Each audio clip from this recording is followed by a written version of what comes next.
Welcome back. We've got the clickers again. So let's see if we can take a quick attendance.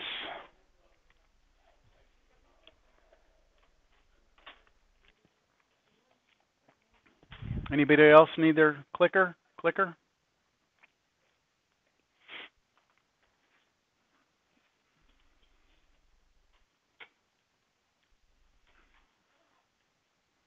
Any questions on homework?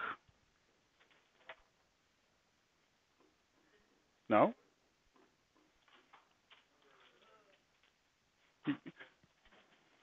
Don't give me busy work. Just if you got a question. From chain rule?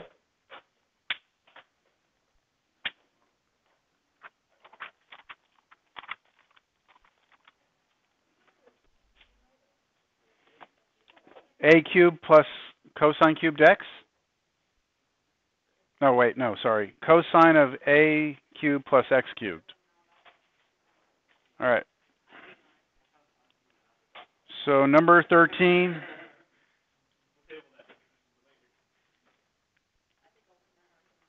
Y is equal to cosine a cubed plus x cubed. Ooh.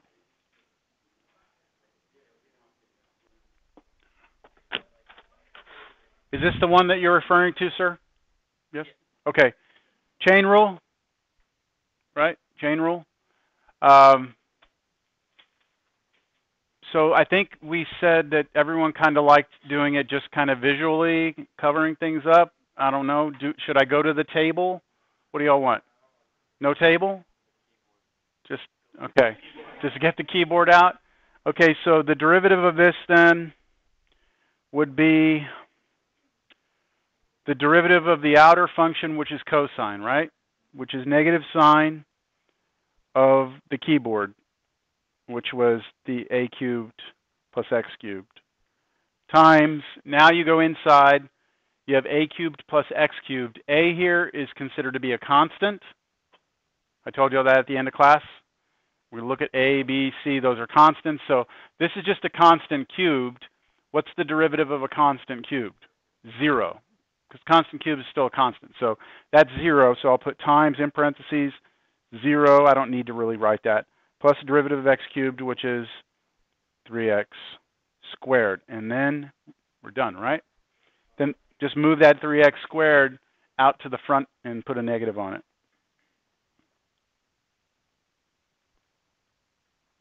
Any others?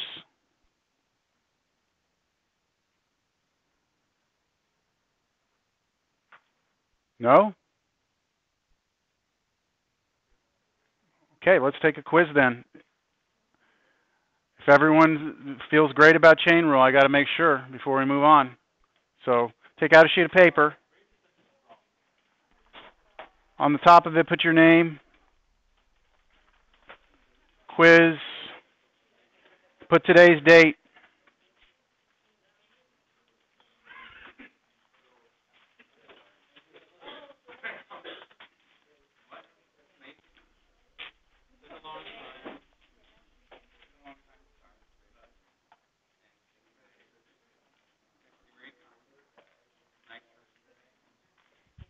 Are y'all ready?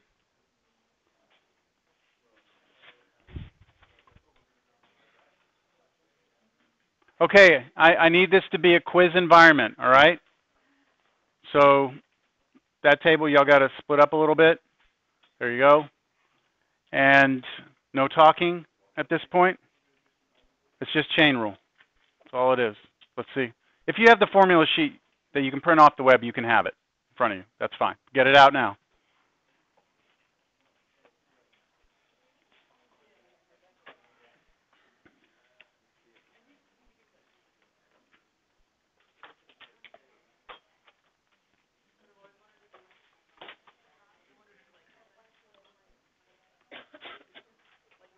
Got about 10 seconds. Just derivative, just raw derivative is fine. Are you ready? Okay, no talking.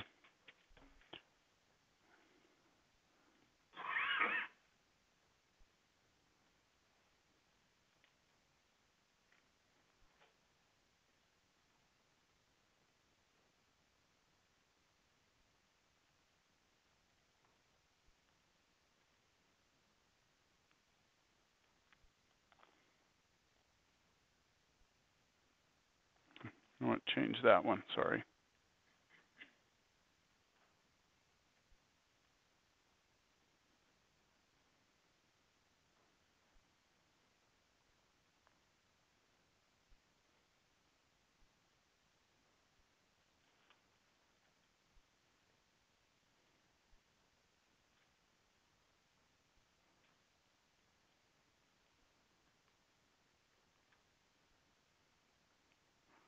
The raw derivative is fine.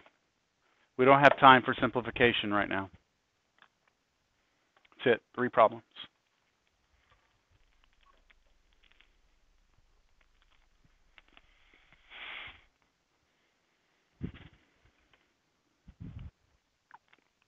And of course, do your own work, keep your eyes on your own paper.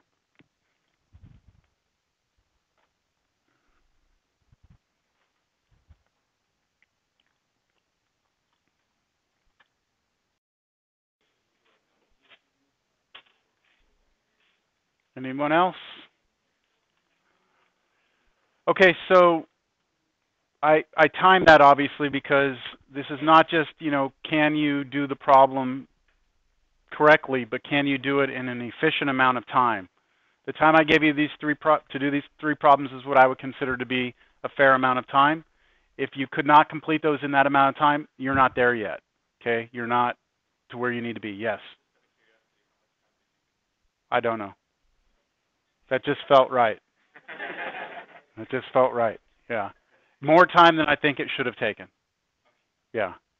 So, you ready to go through this? Okay, the first one, the outer function is 99th power of something, right? So, chain rule says bring the 99 out. You rewrite what's inside. This time raised to what power? 98 power. Now you do times the derivative of what's inside, which is 8x plus 1. Done. Okay? That's the raw derivative right there. Next one. What's the outer function? Sine function. Derivative of the sine function is cosine. So you do cosine of what's inside. So the square root was not the outer function, right? Okay. So that's the first part. Then times the next function. The next function is the square root function. The derivative of the square root function is 1 over 2 times the square root of what was in there. What was in there? X squared plus 1. Continuing the chain rule, you go inside the square root, take derivative of what's in there. 2x.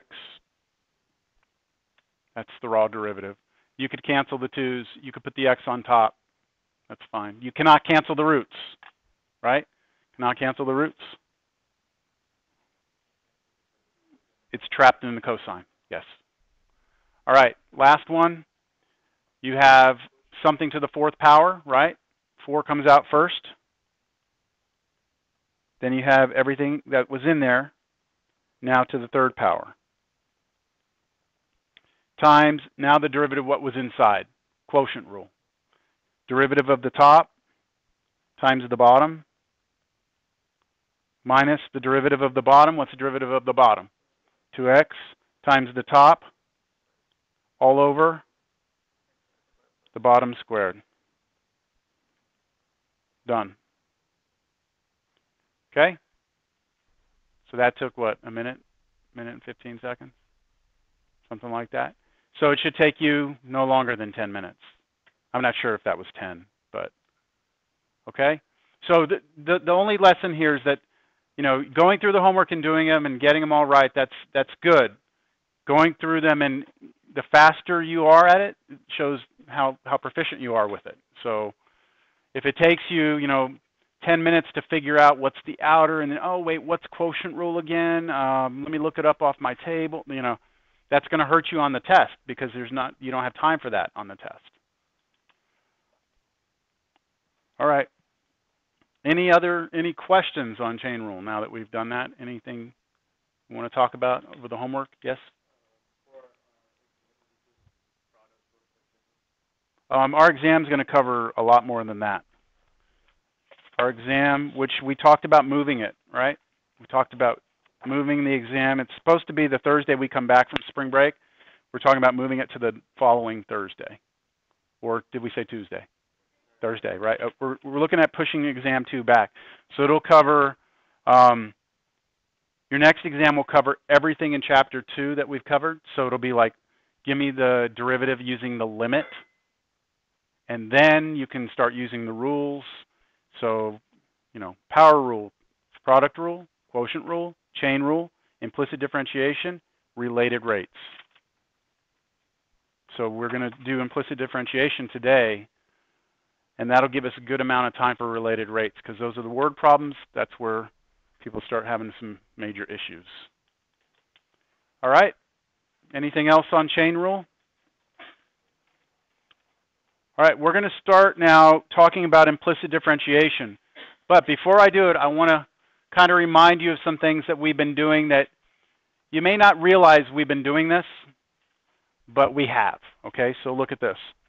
If I give you the equation y equals x, and I say find y prime,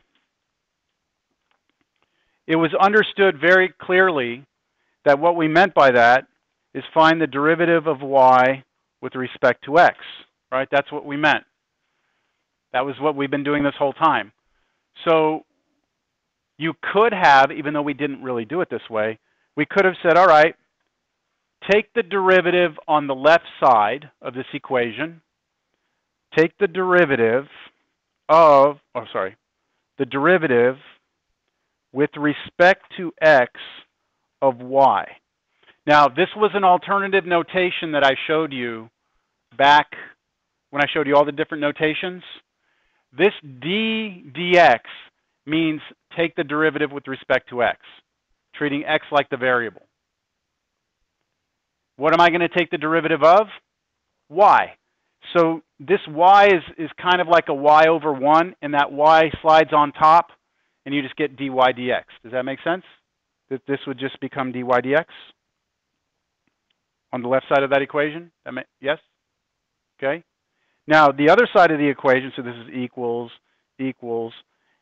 what is the derivative with respect to x of x is what we were really doing, right? The x slides on top. You get dx over dx, don't you? What's dx dx? 1. And so that's why the derivative of x was 1. Does that make sense to you? Yeah? So dy dx was 1. Any questions? Not trying to overcomplicate it, but we need to understand that that's what the subtlety of what was happening. Okay, another thing I want you to pay attention to is that if I give you something like y equals x squared, I say, what's the derivative? Everyone here says 2x, right? But let's try the same process again. You're taking the derivative with respect to x of y, and on the other side, the derivative with respect to x of x squared. What's the left side of this equation become? Dy dx, which is what we're trying to find, right? Dy dx. Now, on the right side, we're trying to take the derivative of a power, yes? So what is the derivative of a power? I want you to look at this as chain rule. The derivative of something, a keyboard, right? My mouse is the keyboard now.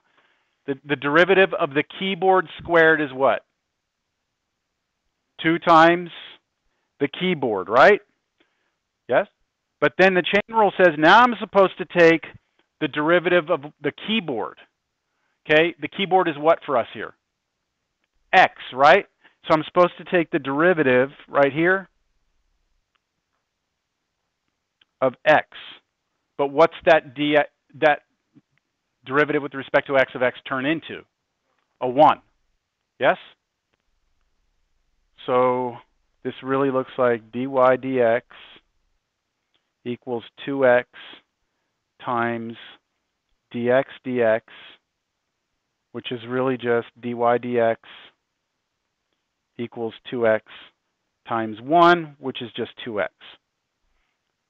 So again, you could be sitting here saying, why are you complicating this, right?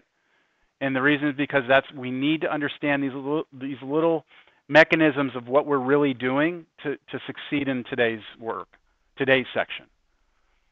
So even though we all just know the derivative of x squared is 2x, it's really the 2 came out, x to the first power, that's this, and then we took the derivative of x, didn't we? And the derivative of x with respect to x was the 1.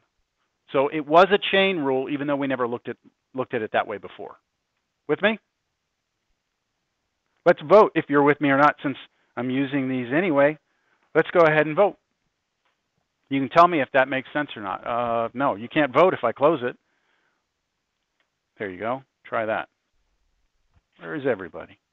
There you are. All right. So let's get into implicit differentiation now. Look, there's only 2 more sections. So everything that we've been doing so far, we've always had something in the form y is a function of x, right? That's everything, you know, y is equal to sine square root of x squared plus 1, like your quiz. Everything's always looked like that. So we've always been able to get the y isolated, right, on one side of the equation by itself. And so when we took the derivative, the left side of the equation was easy. The derivative of the left side always was just the y prime, wasn't it? Which is what we wanted. Doesn't always work that way, though, okay?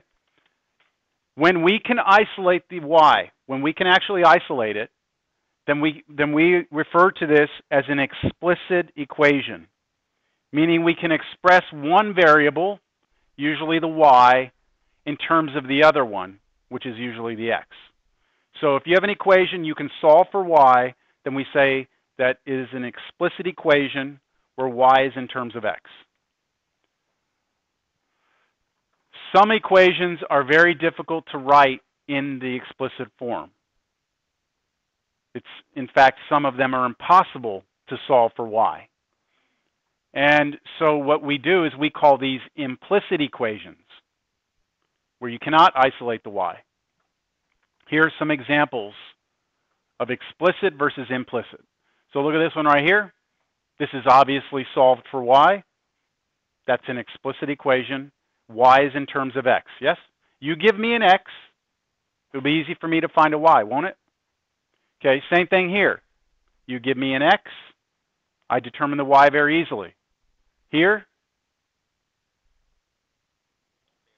that one is still an explicit, but x is in terms of y. You give me a y, I give you an x, yes? But they're all explicit. You can isolate one of the variables. These are not. So look at this one right here. Let's say we were trying to solve for y. Let's take that one and see what happens. X squared plus y squared equals 16. Try and get y in terms of x. So maybe you move the x squared to the other side. You get y squared equals 16 minus x squared. Yes? Then try and get y, just y, not y squared. What would you have to do? Square root. But anytime you come in and you initiate the square root on both sides of an equation, you must always include what? Plus or minus. Which now means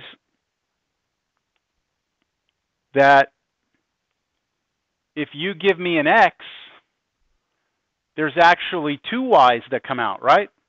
Both the positive and the negative. Well, unless you give me 4 or negative 4, then it's 0. But all the other cases, you give me an x, there's going to be 2 answers.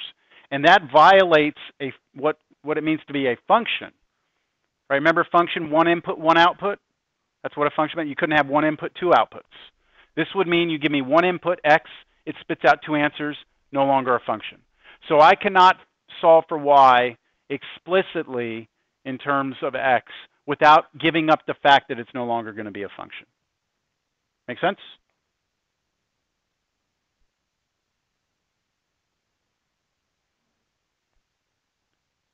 So I was looking at the homepage for Northwest Vista today. Did anyone see the homepage of Northwest Vista recently? It's got spring break, it's got sandals, it looks sunny. I'm like, first of all, we're a week away from spring break. It's not sunny, right? So everyone, it's not spring break yet. Y'all with me or not? Come on, I need some energy in here today. Okay, maybe Thursday, right? Thursday. Maybe Thursday y'all can be like, but today, what about the next one? The quiz took it out of you? Sorry. Well, I asked if anyone had questions. Everyone said they were fine, which means I assume you're okay with chain rule. What about this one? Can you solve for y? No. You can maybe try and get clever, right? You could try and get clever, perhaps. Let's see, x cubed plus cosine y equals x plus y squared. You could maybe say, all right, I'm going to isolate the cosine y, and then you say, and I took pre-cal, and in pre-cal they taught me about you can kill off the cosine if you come in with its inverse. So you take the inverse on both sides. So you do like cosine inverse on left and right. What happens when you put cosine inverse here? This side just turns into a y. On the right side, cosine inverse of everything over here. What's wrong with this? I thought I solved for y. What's the problem? In order to know what y is, I actually need to know what y is, right? Right? You can give me an x, and I can start to figure out what it is, but I still need to know what y is in order to figure out the right side. But I can't know y unless I know y, so it's a circular thing, and there's no way to isolate y. There's no way. Make sense? But there is some relationship. Perhaps there is some x, some y that you could plug into these, and it would work. I'm looking right now. X is 0, and y is 1. No. How about, no, I'm trying to think of a solution right offhand. 0, cosine of 0 would be 1. And I can't think of one right offhand. Oh, well. See, it's hard, but there should be a relationship, maybe, right? And so if you could find x's and y's that make that true, you could draw a graph of what this looks like. Every x and every y that make it true, plot all those points. I wonder if it is a graph. Do you wonder? You do, don't you? So let's see. I'll bring up my good old wind plot. In this wind plot, which I use sometimes in here, when you go to graph something, it comes in here. It says explicit, parametric, or implicit. If you put implicit, then you can type in the implicit equation. So I'm going to type in the implicit equation. It's x cubed plus cosine y equals x plus y squared. And let's see what happens. Oh, wow. Now notice, this is not a function, is it? A true vertical line test function does not pass. But it should make sense that, I mean, we should be able to find a tangent line on it, right? I mean, please don't tell me that calculus breaks down and that I can't find the tangent line on that curve. Understand what I'm saying or not? I mean, like if I go right here to that top point, the tangent line looks like it would be like horizontal. Maybe over here it looks like that tangent line would be vertical. Maybe right here the tangent line would what? Be positive. Right here the tangent line would be negative, yes? I've got to have a way of figuring out the slope of that tangent line still, right? So how do we get around the fact that we can't get it solved for y? That's why we're here today. Here's another one that you cannot get the y by itself. There's no way. I'll graph that one too, since I've got this up. Where's wind plot? There we go. So let me put in another one. It's cosine x times y equals 1 minus sine y. Whoa! Whoa! Okay. So that's what it looks like. It has some domain restrictions, right? Cosine, sine, well, not domain restrictions. There are just some points that just don't live there. So that's as crazy as it looks. That's what the graph looks like. It might come out here more. I probably have some restrictions set on the boundary here. So whatever. You can see though we got graph, don't we? Now, the big difference is that before, if I had a function, right? If I had a function, I would go out to some point, let's say x, and go up here and then find the slope of that line. The slope of that line would be equal to the derivative's value at x. So if I plug in, let's say that's 3, I would just plug a 3 in there, right? So to find the slope of the tangent line here, all I needed to know was first the derivative, and secondly, the x value. Yes? The difference that we're going to have with this is that, I'm going to get rid of this one, it's just too busy. The difference here is that I can't possibly talk about a tangent line if I just give you x. Because what about if I give you x is 1? Do I mean go up here to here and find the slope of the tangent line? Or do I mean go down to here and find the slope of the tangent line? Do y'all see that? So somehow, when we're trying to find the slopes of tangent lines of something like that, I'm not only going to have to provide you the x, I'm also going to have to provide you the y. That way you know exactly where you are on the curve. All right. This is all just a visual trying to get you to see where we're headed. So now, that's basically what I was just saying. You know, two different points, right? If I give you an x value, there's 2 different points. So we need to know more than just the x value. Here's curve. Okay. So this is, again, an implicit equation. Can't solve it for y, but you can see we have a well-defined curve. Where's the point? Oh, it's not there. There we go. There. So we have, what happened there? My computer freaked out. Why did it freak out right there? I had a vertical tangent line. Vertical tangent lines have undefined slopes, right? So what we got was like division by 0, and the computer was like, ugh! Didn't know what to do. Okay. As we can see, the curves are not true functions since they fail the vertical line test. So given a single value of x, there are multiple outputs possibly. This means that given any value of x, there are multiple tangent lines. We need to know the y value also. Okay, that's it. We study now a new type of differentiation called implicit differentiation. This is going to be our way to get around this. All right. There's no like formula for implicit differentiation. It's a process, and so I'm just going to give you examples. Okay.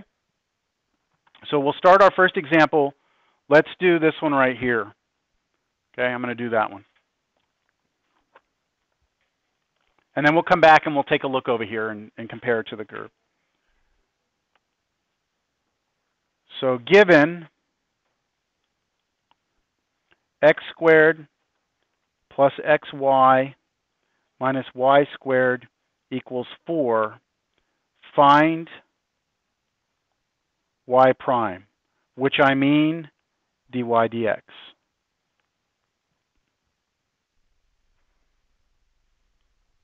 So normally I would not write this part right here.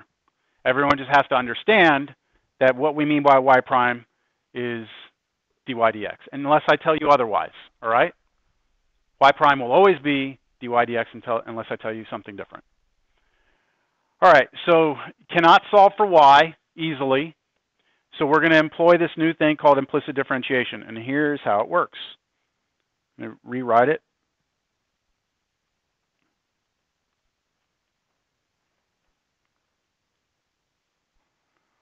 What I tried to convince you of when we first started this after the quiz, this little thing here, is what we really did was took the derivative with respect to x on both sides of the equation, didn't we?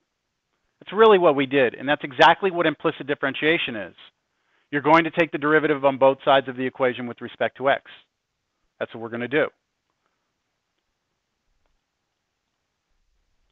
So there's no standard notation to let somebody who's like watching you know that you're about to do implicit differentiation. So as long as I've always ever done it, I've always drawn this wavy line under it like this to let everyone know I'm about to do implicit differentiation. So later on throughout this course, when you see me have an equation, I do a wavy line, that means I'm taking the derivative on both sides implicitly. All right? This time we're going to do it with respect to x because that's what we want, right? With respect to x. So let's try this. I'm going to take the derivative with respect to x on the left side equals the derivative with respect to x on the right side. Is that notation okay? I need to fill in the left side.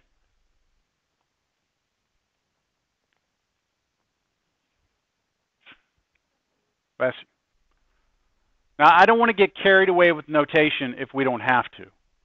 This first step was just to let everyone know I'm taking the derivative on both sides. X is my independent variable, so I'm doing it with respect to x. I would like to know how you take a derivative when you have 1, 2, 3 terms. How do we take derivatives of things if they're separated by pluses and minuses? Each one, right? So I'm really going to be taking the derivative of this with respect to x, this with respect to x, this with respect to x. Yes? Okay, now again, I don't want to get carried away with the notation. I could write this on my next step. I don't want to, though. I don't want you to either. This is technically what I'm doing. If this helps you, then go ahead, but it's way too much to have to write every single time we do this. Okay, that's technically what I'm doing. Derivative, derivative, derivative. Yes? Equals derivative. But I'm going to circumvent that step, and I'm just going to think through it. Okay. What is the derivative of x squared with respect to x? 2x, right? 2x. We just did an example a second ago. It's really 2x, but then the derivative of the x itself was the 1. It was a chain rule. But because it's with respect to x, I just put 2x. And there's nothing magical about that. How about this? What do you have? Y?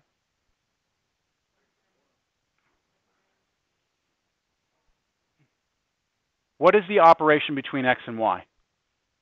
Multiplication. You mean a product?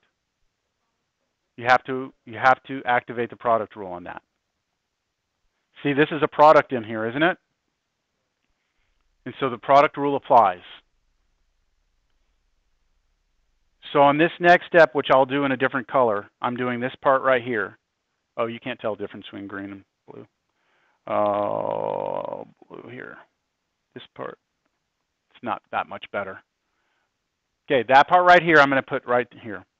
So I'm actually going to put a set of parentheses around it because I want you to realize that's about to be a product rule. So let's do this product rule. The product rule says the derivative of the first one times the second one plus the derivative of the second one times the first one. And when I first taught you the product rule, I taught it f prime g plus g prime f. But then I said you need to get used to the idea of saying it different ways, like instead of f and g, first and second, second and first, you know? So that's what I'm going to be doing. Product rule. So what is the derivative of the first one? Well, what's derivative of x with respect to x? 1.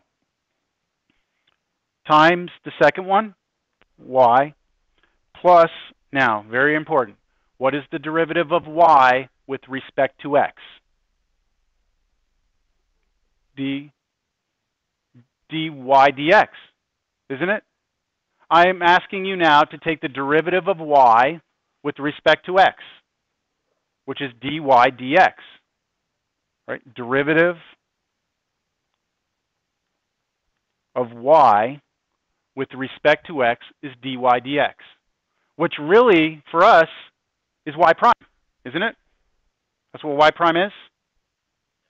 So I'm going to put here y prime, and maybe above it I'm going to just put a little arrow. This is really dy dx. Finish off the product rule. What comes after that? X. So let's run through that again.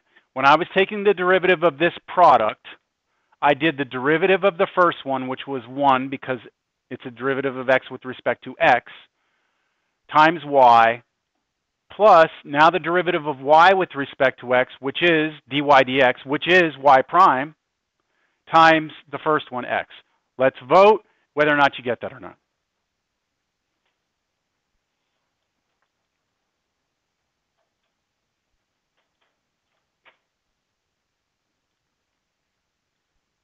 Okay, so ask me a question.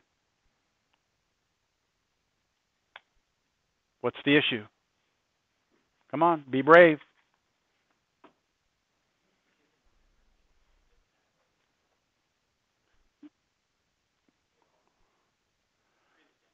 Okay, you understand that it's a product, so you have to do the product rule? Does everyone understand where the y prime comes from? No? Will it always be what? No. No, it's not always going to be y and x, which is why it's so important for us to understand what it is we're asking for. When we say y prime, we mean dy dx. When we say something else later, we won't necessarily want dy dx. Okay, so I saw a question. Why does this become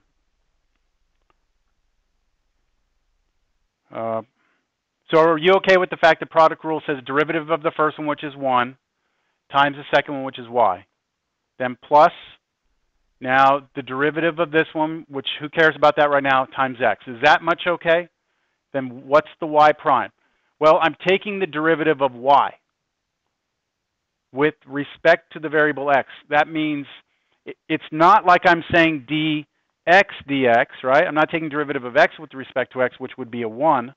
I'm taking derivative of y with respect to x, which is what? I don't know. But that's exactly what I'm trying to figure out in the problem. This right here is what I want.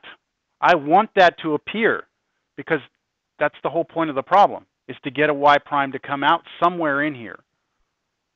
I hope that clarifies it a little bit.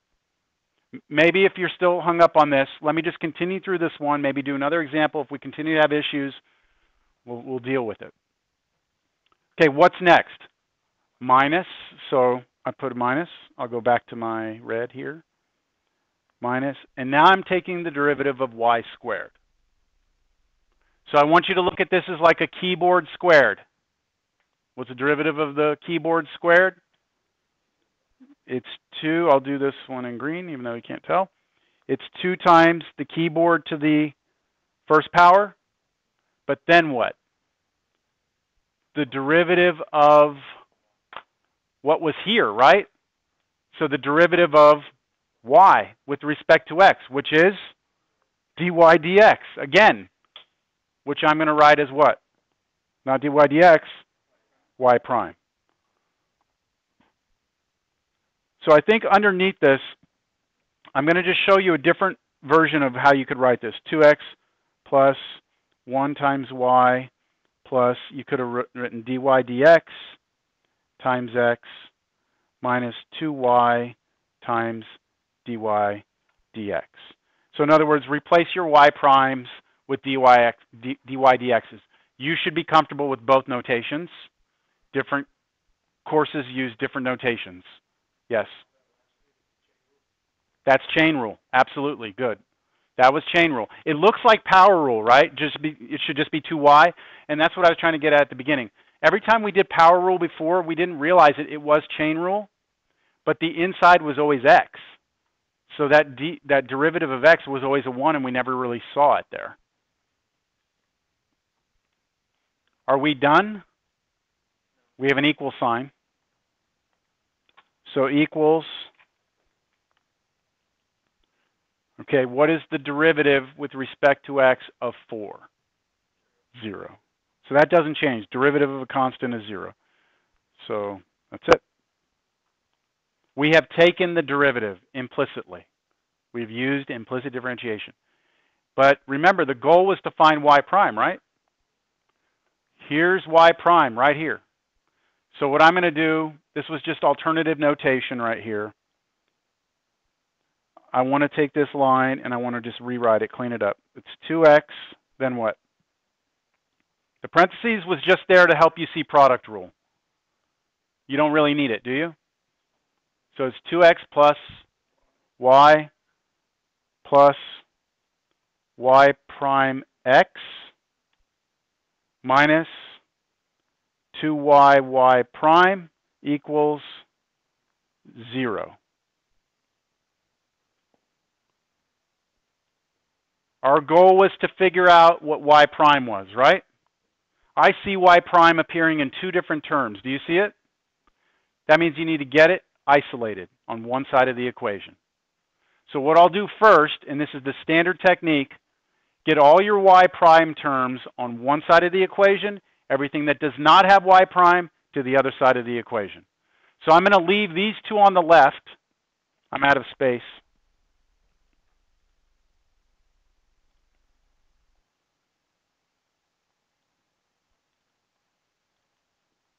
Leave these two on the left side, so it'll look like this. Y prime x minus 2y y prime. Moving the other terms to the other side makes them both negative. Negative 2x minus y. Now, why is it that I would take all my y primes to one side and everything else to the other side? So I can do what now? Factor a y prime out. So factor y prime out of the left side.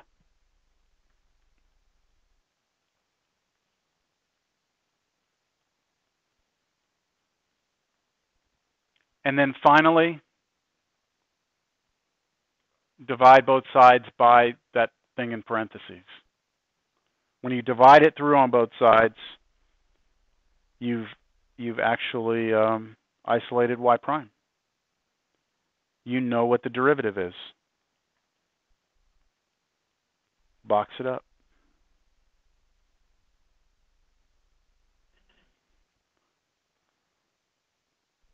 Notice that this derivative, in order for me, this represents the slope of the tangent line, doesn't it? That's the slope of the tangent line. But in order for me to tell you what it is, I need to know more than just x, right? I need you to give me both an x and a y, which is what I was trying to get at. When you graph these things, they don't necessarily look like functions, so you have to provide the actual point for this to work out. All right, let's repoll here and just see if you're comfortable with everything I did up to here. I'm not asking if you like it. I'm asking whether or not you followed this or not. And it's okay if you didn't, all right?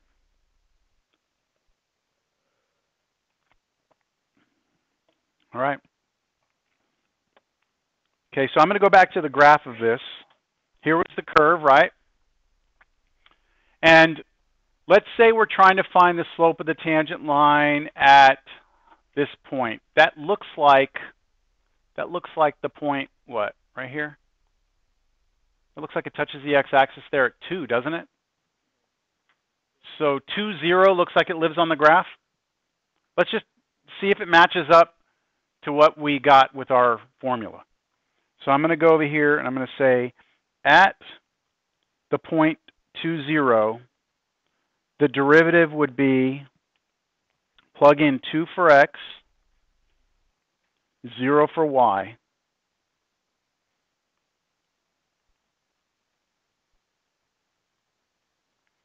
And what does it look like we get here?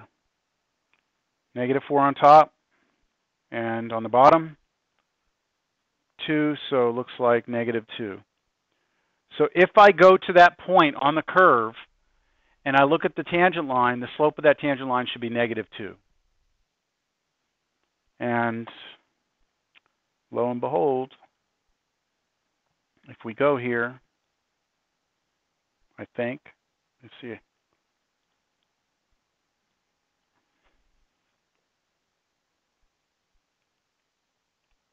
There we go. Does that have a slope of negative 2? It looks like it goes like down 2 over 1, down 2 over 1, down 2 over 1. So yeah, that looks right. All right. Exciting stuff. Where does it look like perhaps you would have an undefined slope? It's happening right in here where the computer freaked out, right? Remember that? The computer freaked out right in there. It's hard to kind of tell where that's happening, right? Do you think you could tell me from this right here? Where the bottom was equal to 0, right? But there's a lot of places where the bottom is equal to 0, because that means x minus 2y would have to be equal to 0. Oops, x minus 2y would have to be equal to 0, which means that x would have to be equal to 2y, or 1/2 x is y. So if you look at this, this is a line, isn't it? Somewhere on this line is where it's happening. So let me go back to my graph. 1/2, was it 1/2 x? Y was 1/2 x. So up 1 over 2. That doesn't look right. Over 2, down 1. Looks like it's happening right about there. That's one place it happens. And it happens on the other side too. But anyway, it's a harder question to answer. We're not going to answer that right now. All right? Questions on the process, though? I'm going to do another example. I'm sure you want another one, right? No? That was the easy one. Okay, so let's try something a little more intense.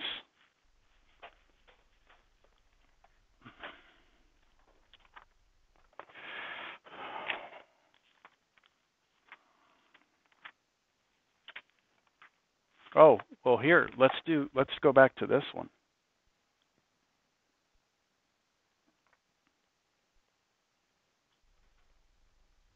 X squared plus y squared equals 16. I hope that you recognize that that's the equation of a circle. Y'all recognize that that's the equation of a circle? What's the radius of this circle? 4. What's the center of the circle? 0, 0. So here's the general formula for the equation of a circle.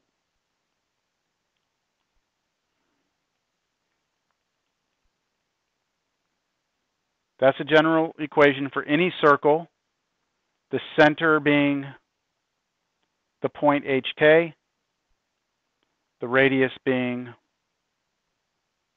the little r. So what we have here is h and k are 0, which just leaves x squared plus y squared. And then our radius is 4, so that gives us 16. So that is a circle centered at the origin, has a radius of 4. Yes? I would like for you to tell me a little bit about the tangent lines on that circle. Tell me about them. Tell me about the slope of the tangent line. Tell me about the derivative. Take the derivative. Find y prime. Right? That's what I'm asking.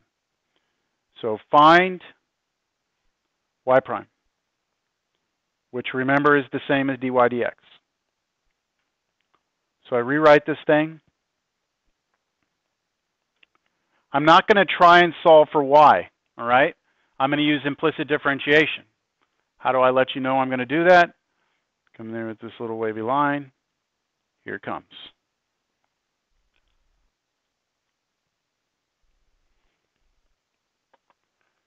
What is the derivative of x squared? With respect to x, right? It's 2x. Let's try and do this one with the chain rule. It might help with the y prime or the y when we get to it. So we're really doing my cursor squared, right? My arrow squared. The derivative of that is 2 times my arrow times, now chain rule says, what's the derivative of the arrow? Well, the arrow is x, right? So what is the derivative of x with respect to x? And that turns into a 1, doesn't it? Now I do plus, now the next one. 2y, but then times dy dx, which I'll write as y prime in a second. Do y'all see how this is happening on both of those?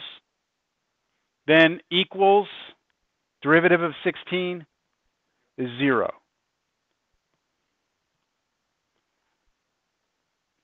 So this turns into 2x times 1 plus 2y, and I'm going to rewrite dy dx as y prime equals 0.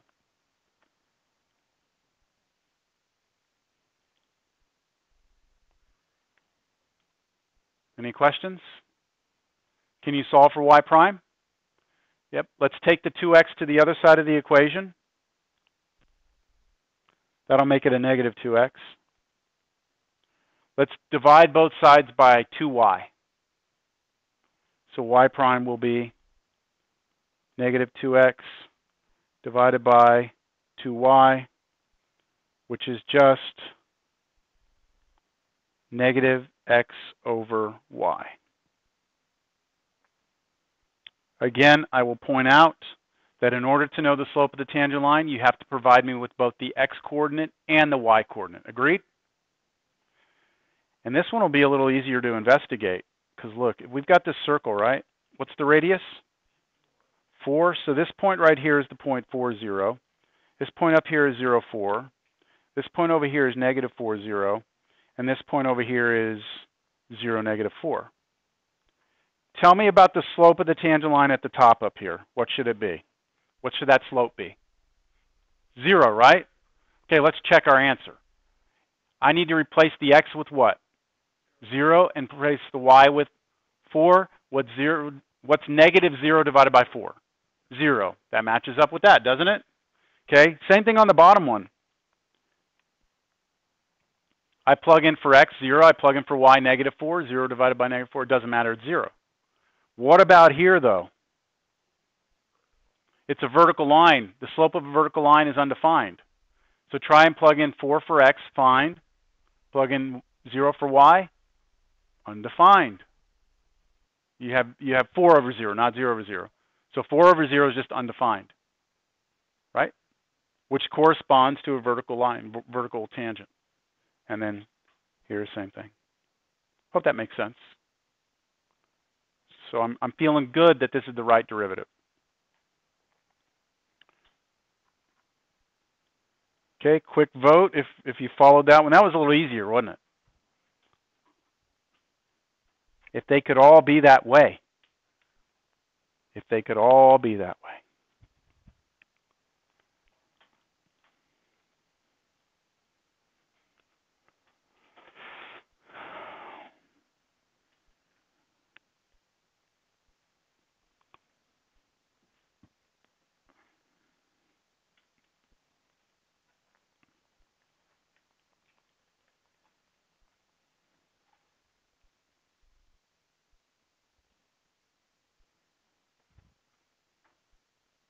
Find y prime, or find dy dx, same thing.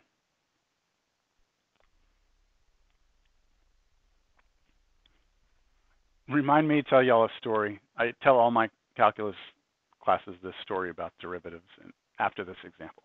Just remind me about my story. So I'm find y prime.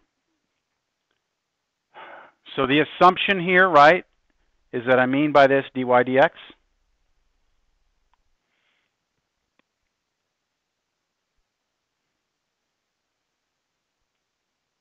I'm going to use implicit differentiation.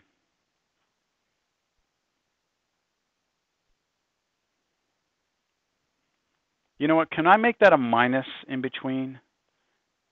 Right there. Make that a minus right there.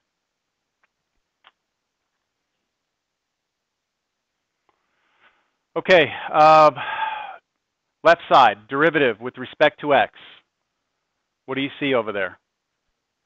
Chain rule, right? Outside function is cosine. Inside is going to be a product rule.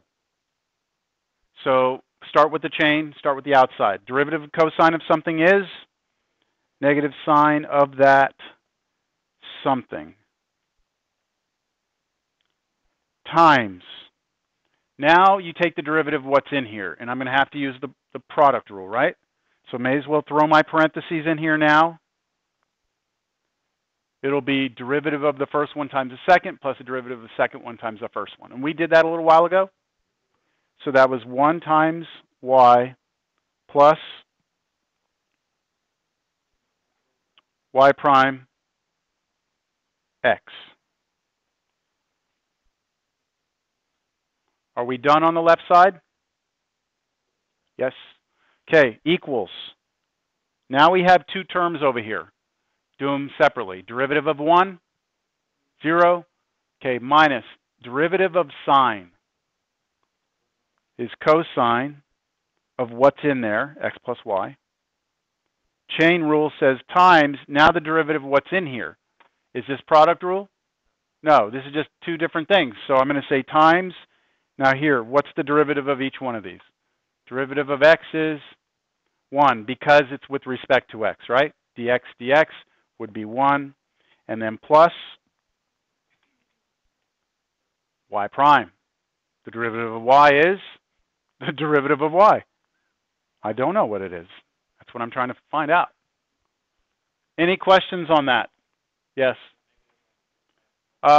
Came from the fact that there was a negative here to begin with.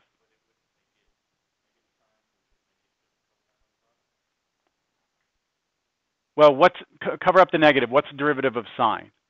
Cosine. But then you had negative, so that's why it's negative here. Is that what you're asking me?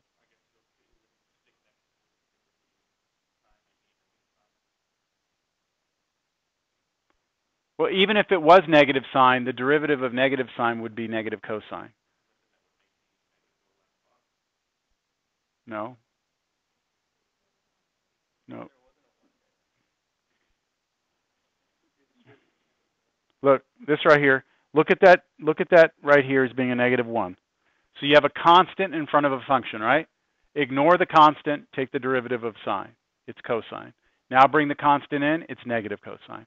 Had you put it there with it, you'd be asking what's the derivative of negative sine, which is negative cosine. So 1 minus, what was it, sine? Like that. Okay, now, what did we do last time after we did this step? You get all the y primes on one side. You have an issue here, though, because this negative sine xy right here is being multiplied times this parentheses, isn't it? Which means that that y prime cannot come out of here until after you've distributed this through the parentheses. Same over here. This y prime cannot be released from this parentheses until the cosine thing here has distributed to each one. So this is going to start to look like a mess. So this has got to get distributed through there. Okay, let's do some distribution. This times this. That's just a y, right? This is just a y. Y times this is just negative. I'll put the y in front. Negative y sine xy. Now this one. What's y prime x times this? Well, negative y prime x sine xy. Y prime x sine xy. So these little pieces here are just becoming like the coefficients of the sine.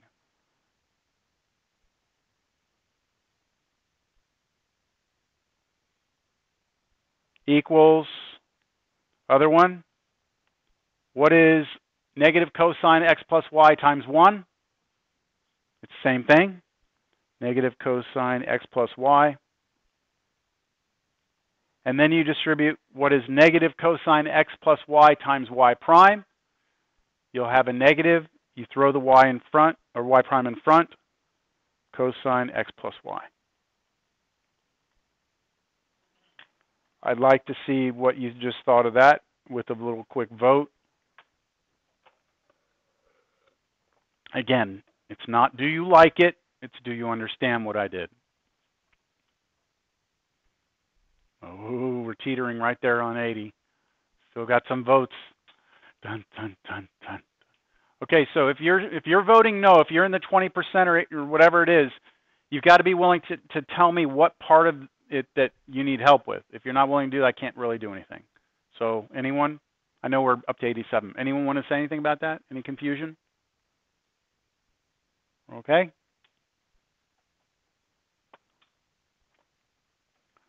All right, so now we have terms with y prime. We have this term has a y prime in it, right?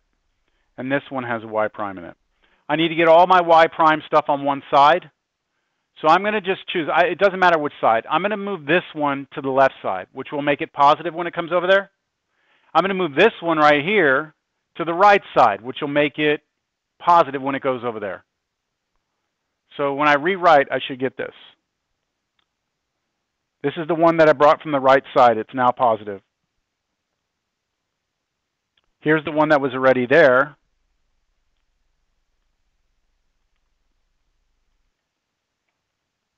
Here's the other side, and here's the one I brought from the left side. Now it's positive.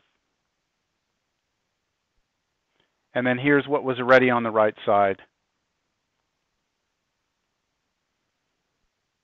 So this is just algebra, right? Just moving things around. Now I've got the y prime stuff on one side. So I can factor out a y prime.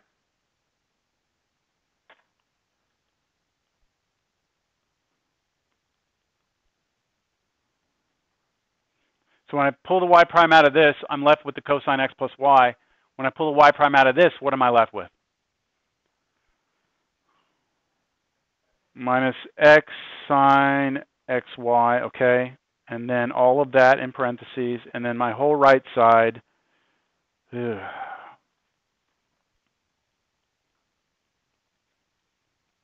Ugh. Final step. Divide through by that junk on the left that's in the parentheses. So here it is. Y prime equals y sine xy minus cosine x plus y, the entire thing divided by cosine x plus y minus x sine xy.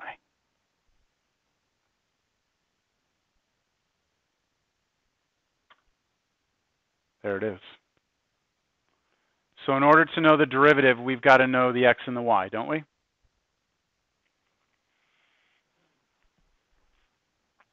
Man, this class is flying by. Maybe not for you, but for me, it seems like it's just flying by. Yeah, I was about to do that. That's why I asked you to change this to a minus, because if it was a plus, I don't believe it would have any graph. Let's see here.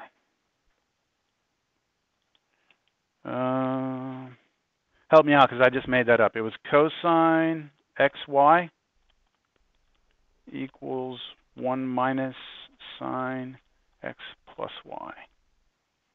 No promises that this graph exists, okay? But it does.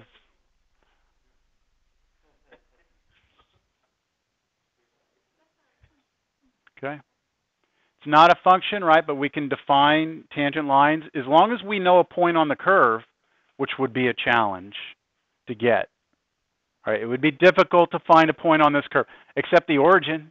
Oh yeah, there we go, 0, 0. That'd be a good place to check, right? 0, 0 works, so at least one point exists. In fact, I can tell you right now what the slope of tangent line is there. That's 0. This is cosine of 0 is what? 1, so minus 1. Cosine of 0, that's 1, and this is 0. So the slope of tangent line at the origin should be -1, which I'm convinced with this that that looks right. Are you? Yeah? Okay. Yeah, figuring out what these points are, I don't know. Satisfied? Good? Let me do one more example and I'll tell you a story. No, because my story kind of depends on the next example. So watch this. What if we have x squared y plus 3x minus y equals square root of y. Now watch this. Find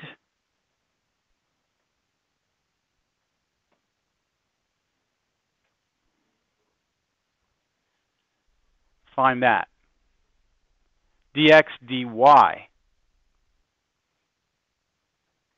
So everything that we were doing is now reversed, right? We're treating y like what we call, like what was the x before.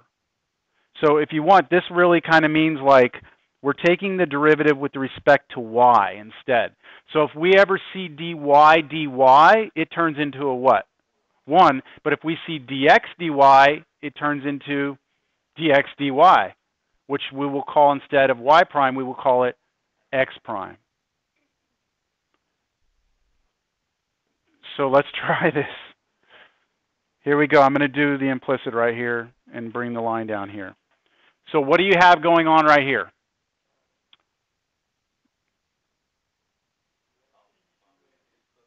Product rule, right? Product rule. See your product right between those? So it's going to be derivative of the first one times the second plus derivative of the second times the first. Okay, what is the derivative of the first one? Be very careful.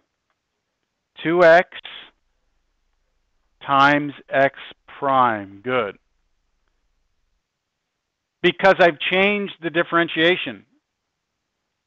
The derivative of x is no longer 1. The derivative of x is, well, whatever the derivative of x is, which is what we're trying to find. So that's just derivative of this. Product rule says now times the second one. Now plus. Now what's the derivative of y? With respect to y, it's 1 now. Times, product rule, x squared. That right there is just the product rule on that first piece. So I'll put it in parentheses, you don't need it, but that's the product rule that came from there. I move to the next term, plus. What's the derivative of 3x? So ignore the 3, right? The 3 is a constant. Here's the 3. What's the derivative of x? X prime, right? Because it's with respect to y instead of with respect to x. So now this is x prime. Now I move to the next one.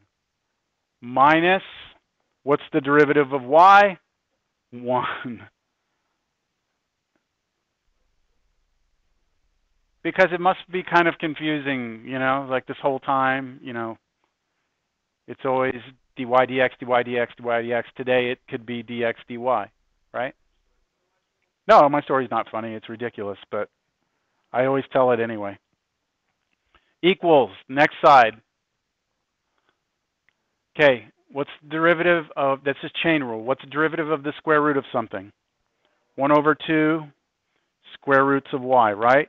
Times, chain rule now says take derivative of what was inside. What's the derivative of y? In this case, 1.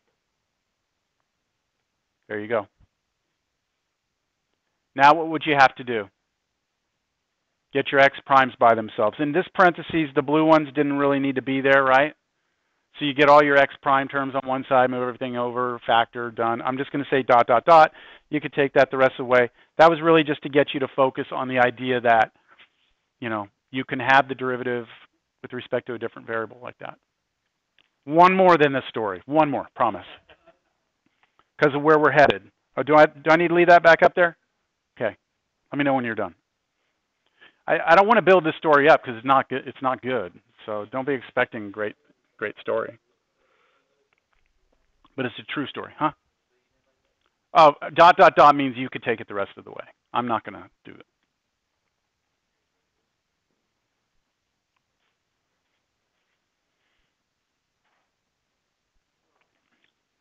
All right, now we good? Move on. Okay, so look at this one right here.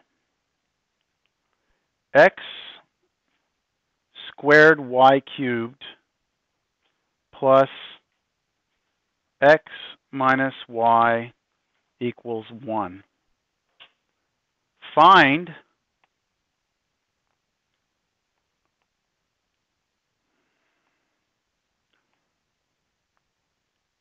dy dt.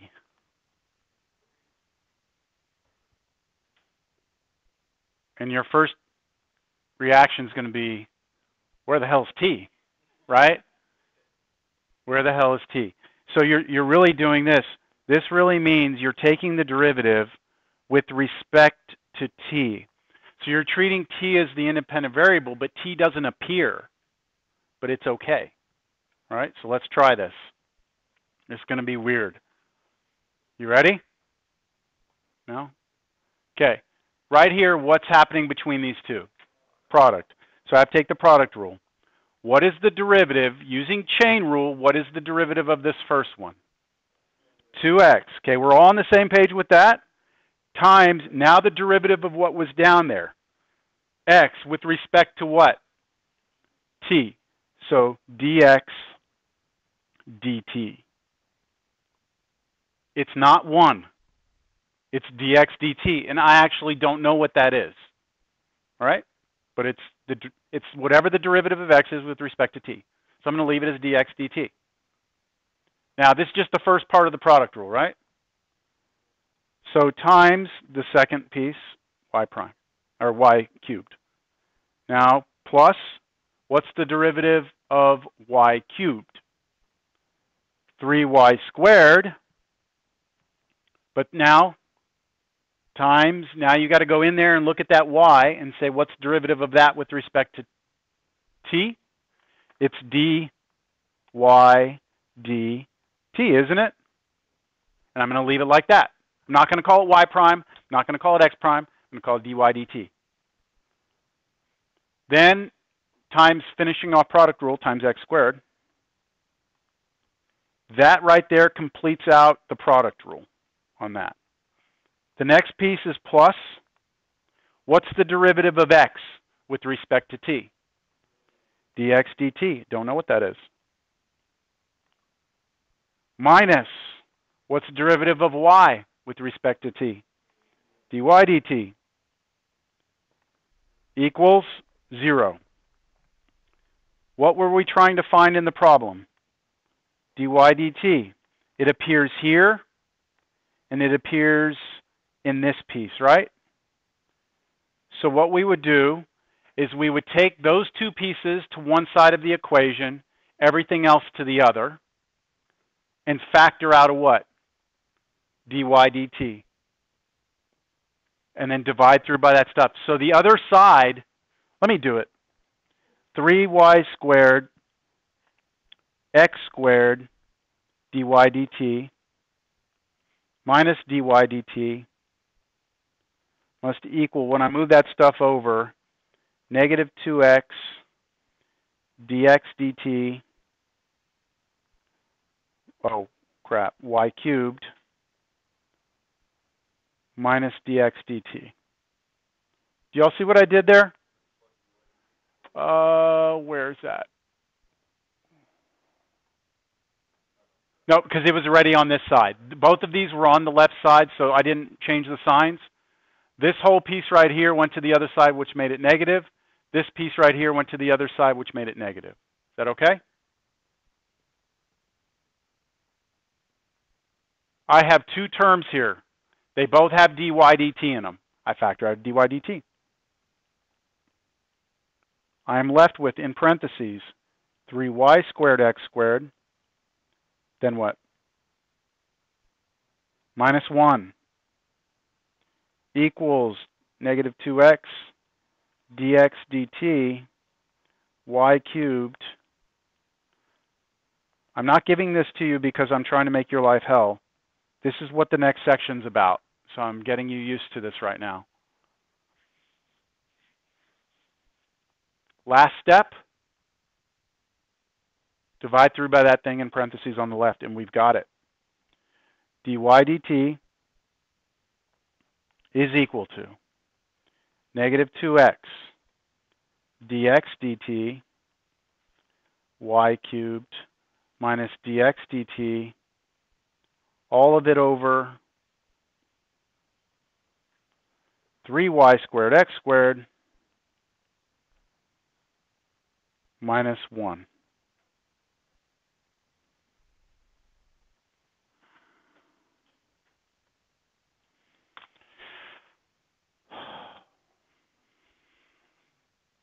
So t was just some weird variable, right? Like that I threw into the problem out of nowhere. It didn't even appear in our equation, did it? Guess what t is going to be in the next section? Time. So what we're going to have is we're going to have things moving, variables that are changing with respect to time. And what we're going to want to know is how quickly is the y changing with respect to time. In order to know how the instantaneous rate of change in y with respect to time, I'm going to have to know a lot. I'm going to have to know the x and the y that you're talking about on this curve. And not only might I have to know that, I'm going to have to know the instantaneous rate of change in x with respect to time in order for me to tell you what the instantaneous rate of change in y is. So there's a lot of stuff. Do you see that? dx dt appears over here? But we'll have a way of doing it. You could have factored dx dt out, but you would just leave it out there in front. Okay. Story time? All right, let's turn the lights off. No. You know what we'll do? I still have another example. I'll tell my story real quick. Take 5 minutes, and then do another example. Okay, so this is a true story. So you know, if you ever go to graduate school, you know, I'm sure I have this story on video. Yeah, that club doesn't exist anymore. It was awesome, man. You bought it, yeah. No. Okay, so we have a little bit more time. I would like to do something we haven't done in a while. Find the equation of the tangent line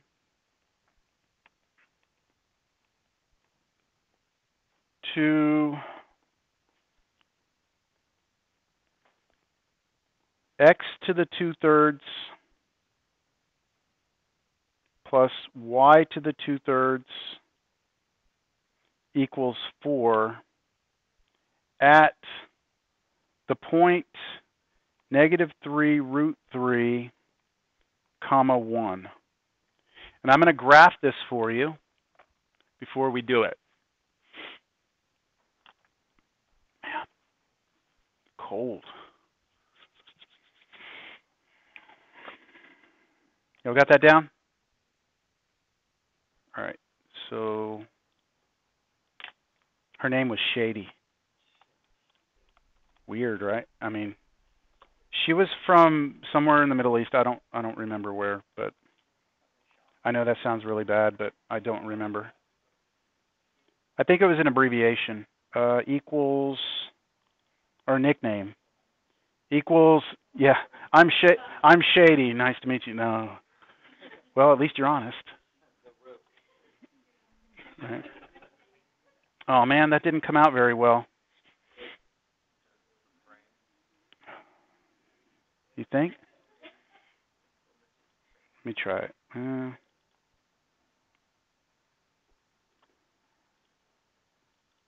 Having some issues. Uh-oh. Uh-oh. Not responding. Okay. I hope the whole computer doesn't crash.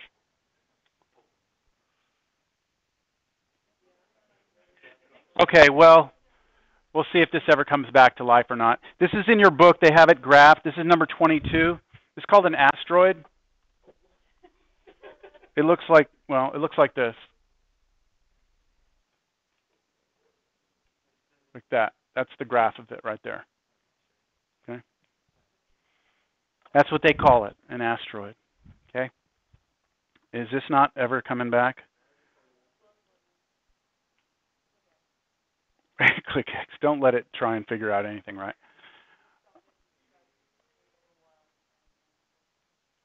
Okay, I'm going to just go for the derivative. So when they want the equation of the tangent line, they want y prime. And they want y prime in the sense that we've always thought y prime before today, dy dx. All right? So we want dy dx. That means we're treating x like our independent variable. So dx is 1, dy dx is y prime. So derivative of x to the 2/3, we have to first do power rule, right? So 2/3 comes down, x to the -1/3 times the derivative of x, right, which would be 1 here. But then, oh, we're not done. Yeah, we are done. There's no product rule. Sorry. Plus, now the derivative of y to the 2/3. So 2/3 y to the -1/3, very similar to what we just had. But this time, the derivative of y is y prime. So that has to be tacked on to the outside of that. The other side, 0.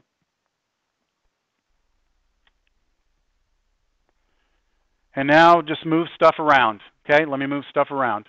I'm going to try and isolate the y prime. So I'm going to move this to the other side. 2/3 y to the negative 1/3 y prime equals negative 2/3 x to the negative 1/3.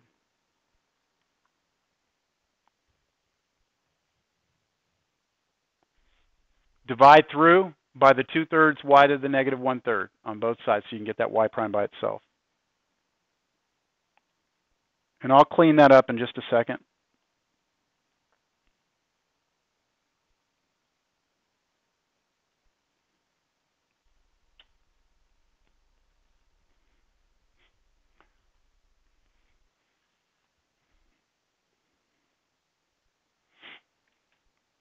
All right, so I see some 2/3 going away, but I see a negative 1 that's still going to be there, right? And then wow, that's weird. And then I'm going to rewrite this without negative exponents. So I'm going to bring the y to the negative 1/3 up, and I'm bringing the x to the negative 1/3 down. So I'll have y prime equals, remember it was a negative, but now my y to the 1/3 is on top, and my x to the 1/3 is on the bottom. What does it mean to take something to the 1/3 power? Cube root. And if I have the cube root on both of these, don't I? So I can do the cube root of the fraction. In other words, I can do this. Negative cube root of y over x.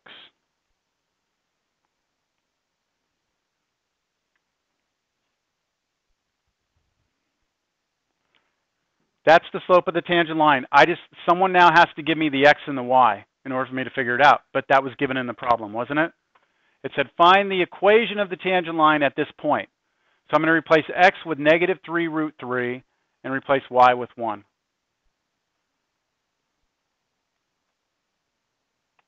So at the point negative 3√3, 1, y prime would be equal to negative cube root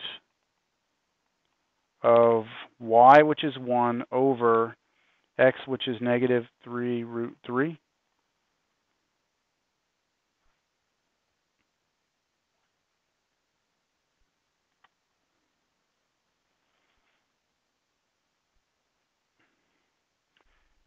This is going to be a negative number, right? It's okay to take the cube root of a negative number. You just can't take a square root. So that's your slope, isn't it? So what I'll do is this. I'm going to try and finish this up just by giving you the answer here. Remember, it's y minus y1 equals m times x minus x1. That's the equation of a tangent line, isn't it? You know what y1 is? What's y1? 1. What's x1? All this right here, negative 3√3. And what's m? All this. You don't need to clean it up. Just put it all together, and that would be it. Okay, we're out of time. So your homework, page 127.